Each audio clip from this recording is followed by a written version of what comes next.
Architectural technique इस्तेमाल होगी, उसका धर्म से कोई ताल्लुक नहीं है। हाँ, टेक्निक्स नहीं होंगी पर हाँ। वो बिल्डिंग का लुक तो डिफर करेगा। नहीं, नहीं, नहीं, नहीं। अगर ऐसा होता तो सारी दुनिया की मस्जिदें एक जैसी होनी चाहिए थी, है ना? फिक्स तो नहीं है।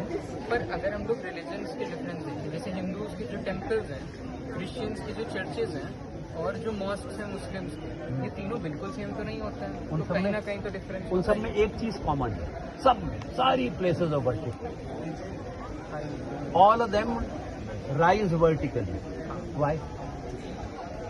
बिकॉज ऑल द रिलीजन्स नहीं, all of them believe that God lives above. ठीक है, तो भगवान तक पहुंचने की कोशिश हो रही है। This idea is born of an understanding of the world which is flat. अगर दुनिया गोल है तो हमारे ऊपर कुछ नहीं है, nothing is above us because we are suspended in space. हमारे ऊपर कुछ नहीं है, नीचे कुछ नहीं है, we are suspended in space, so there is nothing above, nothing below. This is all relative.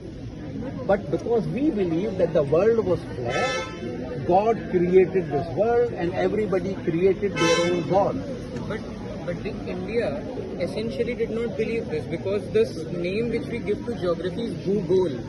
Gol means it had the understanding, even the Aryabhat had the understanding that Earth is spherical, Earth is not flat. जो हमारी आज की understanding है, भूगोल जो हम कहते हैं, ये टर्म तब से पहले कब ये इस्तेमाल टर्म हुई? संस्कृत टेक्स्ट में भी आया है, कब? कौन से टेक्स्ट में है? गोलाकार में, और आर्यभट्ट ने मेंशन किया है। संस्कृत कितनी पुरानी जबान है? संस्कृत हाँ, कुछ नहीं तो कम से कम 1500 साल से तो ज्यादा ही है। 1500 साल ही ना, सिर्फ 1500 से 2000 साल तो ले ही हाँ, सकते तो हैं। 2000 साल ही ना। हिब्रू उससे पुरानी जबान है, तमिल संस्कृत से ज्यादा पुरानी जबान है। इस पे डिबेट नहीं, कोई अभी डिबेट सिद्ध नहीं है। कोई डिबेट नहीं है, कोई डिबेट नहीं है। रिटन टेक्स्ट अवेलेबल है, रिटन टेक्स्ट अवेलेबल है संगम काल से पहले का तमिल का। ठीक है, वो संस्कृत से पुरानी है। तो और इन एनी केस वो संस्कृत से पुरानी नहीं भी है। The concept of a world which is circular, और उसकी वजह से एंड द आइडिया कि भगवान ऊपर रहते हैं, ये जो आइडिया है, it is born from a perception of the world that which is flat. जब ही ऊपर नीचे है, सर्कुलर वर्ल्ड है, तो ऊपर नीचे कुछ नहीं होगा, क्योंकि वो स्पेस में सस्पेंडेड है। Just by saying that the world is circular doesn't solve your problem. The earth has to be suspended in space, otherwise वो कैसे है, कहाँ टिकी हुई है?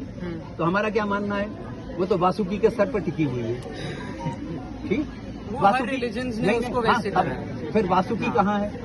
वासुकी कहाँ खड़ा हुआ है? हाँ, उसमें You know, it can go on till you refuse all that and say the world is a globe like millions of other globes which are all suspended in space, and they stay where they are because of gravity.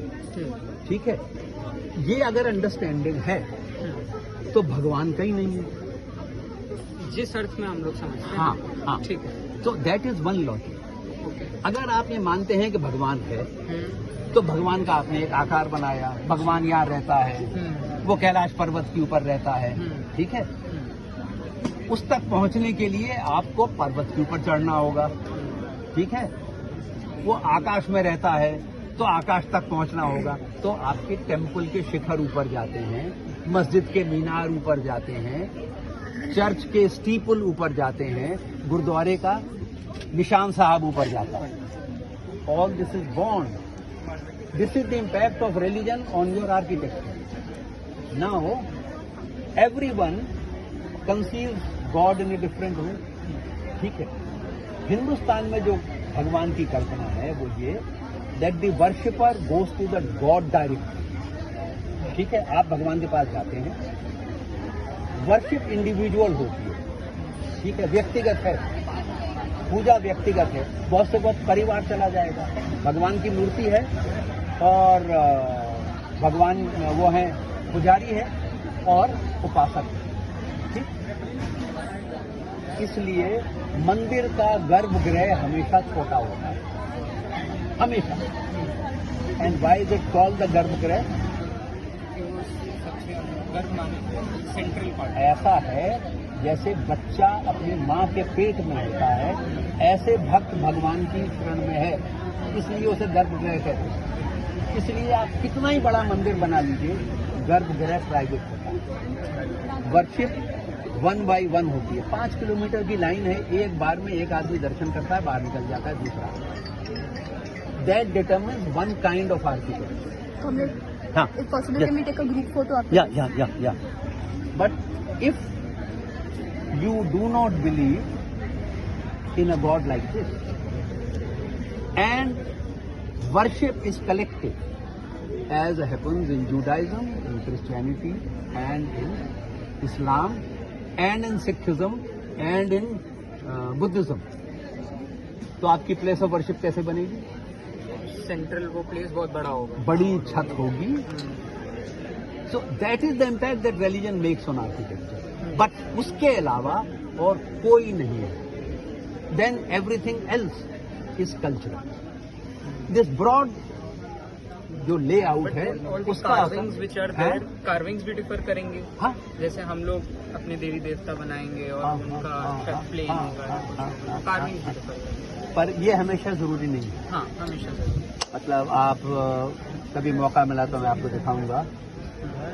स्वास्तिक हम कहते हैं हमारी उपज, वो हमारी उपज नहीं है। स्वास्तिक लैपलैंड में है, इजिप्ट उसकी ईरान की हर मस्जिद में स्वास्तिक है, फतेहपुर सीकरी में स्वास्तिक है, जो the commander of the personal body guard of Akbar उसका मजार निजामुद्दीन में है, वो पूरा स्वास्तिक से भरा हुआ है। हाँ। और कलश लगभग हर मस्जिद में इस्तेमाल हुआ। और जैसे हम क्या कहते हैं, कमल का फूल हर मस्जिद में।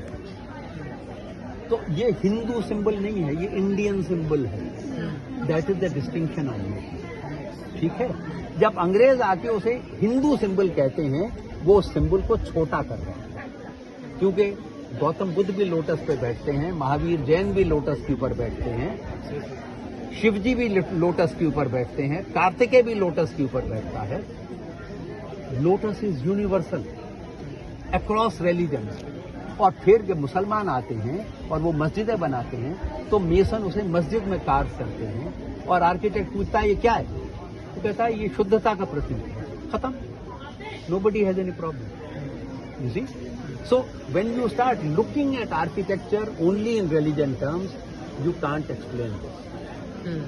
The synthesis that happens, and these are cultural things which are not born of religion. Because कलश जो कमल है उसका वेनरेशन तो इंडिया में जो आदिकाल है, ट्राइबल्स हैं उनके समय से हो रहा है। तो जो हमारे मुल्क में ट्राइबल्स हैं वो तो आर्यों से बहुत पहले के आए हुए हैं, उनके समय से लोटस का वेनरेशन हो रहा है। तो इट गोज अक्रॉस। वो हिंदू नहीं है, वो हिंदुस्तानी है। That is the distinction. कलश इज नॉट हिंदू, कलश is India. That is meaning for the high arches or the high elevation, vertical elevation which you are saying, can also this be because Akash is the symbol of vastness, and from individuality, religion aims to go to that vastness, to be one with that vastness. So it can be symbolic of that as well. The vertical ascent. The dome in the Central Asian imagination represents the heavens. जो डोम है वो उसका scale model है। और इसलिए वो मानते हैं कि डोम के ऊपर भगवान अल्लाह मियाँ का थ्रोन है। ठीक है, जब वो डोम हिंदुस्तान में आता है और हिंदुस्तान के मेसन्स को बताया जाता है कि the dome represents the heavens, तो हमारा जो मेसन है वो उस डोम के ऊपर कमल का फूल बना देता है, क्योंकि डोम के ऊपर अल्लाह मियाँ बैठते हैं। तो वो भगवान का आसन है, तो वो लोटस बना है।